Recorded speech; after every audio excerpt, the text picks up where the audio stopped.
இயேசுவின் சபையின் சீஷர்களே இப்படித்தான் இருந்திருக்காங்க. ஒரு ஆறுதல் வருதா இல்லையா? நமக்கு கம்பெனிக்கு ஆள் இருக்குன்னு. அல்லேலூயா. அவங்க எப்படி இருந்திருக்கிறாங்க? பேரளவில் அவர்கள் யார்? சீஷர்கள். பாட்டு இருந்துச்சு, ஆராதனை இருந்துச்சு, கைத்தட்டு இருந்துச்சு, ஆவில நரம்புதல் இருந்துச்சு, காணிக்கப்படுது இருந்துச்சு, ஊழியத்தில் எல்லாம். ஆனா பிரசங்கத்தை கேட்கும் பொழுது மட்டும் இவருக்கு மட்டும் குறு குறு குறுன்னு உள்ள கிரைண்ட் ரோடி இருக்கு. இயேசு பளிச்சுன்னு அறிஞ்சிட்டார். பைபிள் என்ன சொல்லுகிறது? இயேசு தனக்குள்ளே அறிந்து. அப்ப இந்த இடத்துல யாரு இயேசுக்கு போட்டு கொடுக்கலைங்கிறது கன்ஃபார்ம் ஆகுது இல்ல? ஆமா, யாரோ சொல்லி கொடுத்திருக்கான், யாரோ சொல்லி கொடுத்திருக்கான் அப்படிங்கிற எண்ணம் வேண்டாம். ஏன்னா அவர் தனக்குள்ளே என்ன செய்தார்? அப்ப தனக்கு மற்றவர்களின் சுபாவத்தை, துர்க்குணத்தை அறிகிற அந்த கிருபை, அந்த அறிவு அவருக்குள்ளேயே இருந்திருக்கு. யாரும் போய் சொல்ல வேண்டியது வரல. அல்லேலூயா. போன 2 தினங்களுக்கு முன், இன்னைக்கு புதன், திங்கட்கிழமை ராத்திரியில் ஒரு சபையில் பகல் இரவு பிரசங்கித்தேன். பகலிலும் ஆண்டவர் பேசினார், இரவிலும் ஆவியானவர் நேரடியாக சபையோடு பேசினார். அப்ப செய்தி முடிகிறது. செய்தியை முடிச்சு சமர்ப்பணத்திற்கு நேராக நடத்தினேன். சரியாக 9 மணிக்கு முடிக்க வேண்டும்.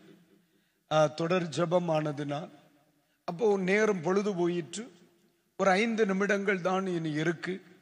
அப்ப நான் முடிக்கணும்ட்டு எல்லாரும் எழுப்பி விட்டு ஜபத்தை நடத்தி கொண்டு சமர்ப்பண ஜபம் நடக்கும் பொழுது ஆவியானவர் ஒரு வேத பகுதியை எனக்கு நினைவுபடுத்துறார்.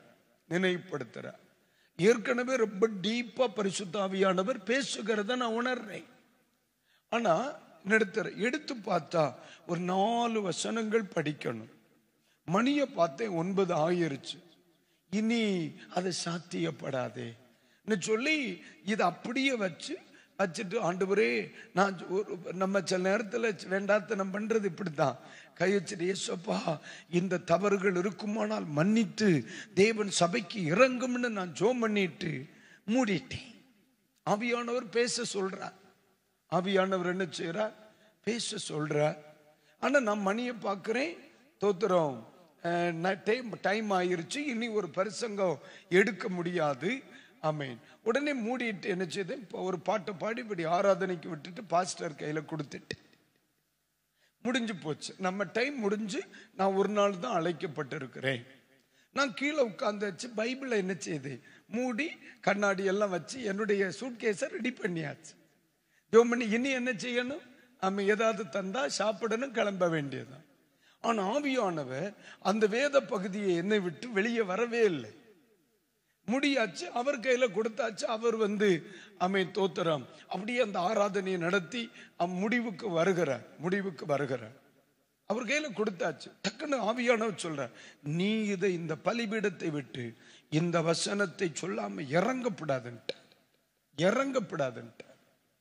உட்கார்ந்த நான் ஆமேன் போட்டு நான் கடைசி ஜெபம் பண்ணியாச்சு. இறுதி ஜெபம் சபையில பண்ணல, நான் எல்லாமே பேக் பண்ணி எடுத்து வச்சு பேக தூக்கியாச்சுன்னு வைங்களேன். ஆனா மறுபடியும் எழும்பி மறுபடியும் அந்த வசனத்தை டிஸ்பிளே பண்ண வச்சு மறுபடியும் எழும்பி, பாஸ்டர் ஒரு வசனம் வாசிக்கணும் பாஸ்டர். அவர்கிட்ட மறுபடியும் இதுக்கு முதலுமே வாசிச்சிருக்கலாம். ஒரு வசனம் வாசிக்கணும் பாஸ்டர் ப்ளீஸ் அப்படின்னு வாசிங்க.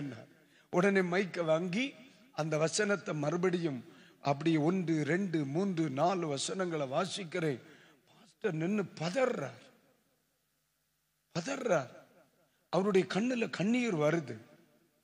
தோத்திரம் ஜெபம் பண்ணி முடிச்சுட்டு, இந்த காரியத்தில் சபை சரியாகணும், என் தேவன் அதை விரும்புறார் அப்படின்னு சொல்லி கர்த்தர் பேச ஆரம்பித்தார் சபையில்.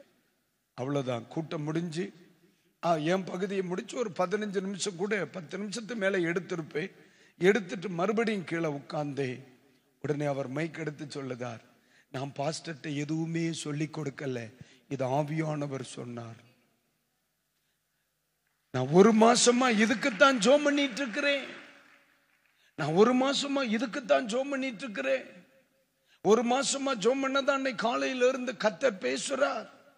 இந்த வார்த்தைக்காக தான் நான் தேவ சமூகத்தில் இன்னைக்கு ஜெபம் பண்ணேன். என்று சொன்னார்.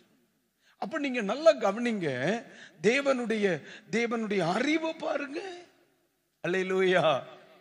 உடனே அவர் சொல்லுதார், தப்பா யாரும் நினைக்க வேண்டாம், நான் பாஸ்டர்ட்ட ஒண்ணுமே சொல்லலேன்னு சொல்றார். எனக்கு அது புதுசா இருந்துச்சு.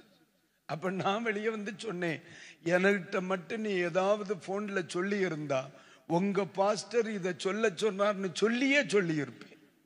ரொம்ப வருஷங்களுக்கு முன்னால என்கிட்ட ஒருத்தர் சொன்னார், பாஸ்டர் எங்க சபையில யாருமே கர்த்தருக்கு கொடுக்கறது இல்ல பாஸ்டர், அதனால கொஞ்சம் காணிக்க கொடுக்க சொல்லுங்க, உற்சாகப்படுத்துங்க.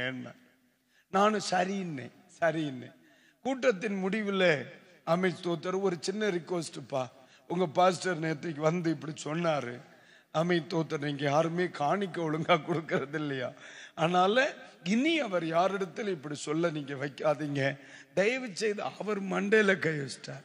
நீ தானையா சொல்ல சொன்ன, ஆண்டவர் சொல்லல, கர்த்தர் என்கிட்ட என்ன செய்யல, சொல்லல. ஆண்டவர் சொல்லி இருந்தா கர்த்தர் சொல்றாருன்னு நான் உன்கிட்ட சொல்லும்படி எனக்கு தோணல, அதனால நானும் சொல்லல. இப்ப நான் யாருக்கா சொல்றேன், உனக்காத்தான் சொல்றேன். உங்க பாஸ்டர் சொல்ல சொன்னார்னு சொன்னேன். என் வாழ்க்கையில அந்த ஆளு மட்டும்தான் சொல்ல சொன்னார், அவரை நான் காட்டி இல்ல, உண்மையே சொன்னேன், அவ்வளவுதான், உண்மையே சொன்னேன். அப்ப இவர் நேத்து நான் ஒண்ணுமே சொல்லல, இந்த பாஸ்டர் போன்ல கிடைக்கவே மாட்டார், அவர்கிட்ட பேசணும்னாலே எனக்கு கை கால் ஓடாதுன்னார். நான் ஒன்னு சொல்றேன், இதுதான் தேவனுடைய அறிவு. இது யாரும் சொல்ல வேண்டியதில்லை, நம்ம இயேசுவுக்கு அந்த அறிவு இருக்குன்னே. சீஷர்கள் தான் இயேசுவோடு நடந்தாங்க, இயேசுவோடு போனாங்க, இயேசுவோடு ஊழியம் செய்தாங்க. ஆனா உள்ளத்துக்குள்ள என்ன இருந்துச்சு, முறுமுறுப்பு இருந்துச்சு. அங்க வந்தவங்க எல்லாம் வேத பாரகர்கள், பரிசேயர்கள். அவங்களுடைய துர்க்குணம் அது அது அவர்கள் இயல்பு. அங்கே வந்தவர்களின் மாயம் அது இயல்பு. அவர்களுடைய தந்திரம் அது இயல்பு. இருக்கிறதெல்லாம் ஆச்சரியம், அவங்களுக்கு இல்லாம இருந்தாதான் ஆச்சரியம். ஆனா இங்க பேரளவில் யார், சீஷர்கள். பின்பற்றுவதில் யார், சீஷர்கள். ஆனா இருதயத்தில் என்ன வருது, குரு குரு குரு குரு குரு முறுமுறுப்பு வந்துகிட்டே இருக்கு. கர்த்தர் அதை என்ன செய்துட்டார், அறிந்தார்.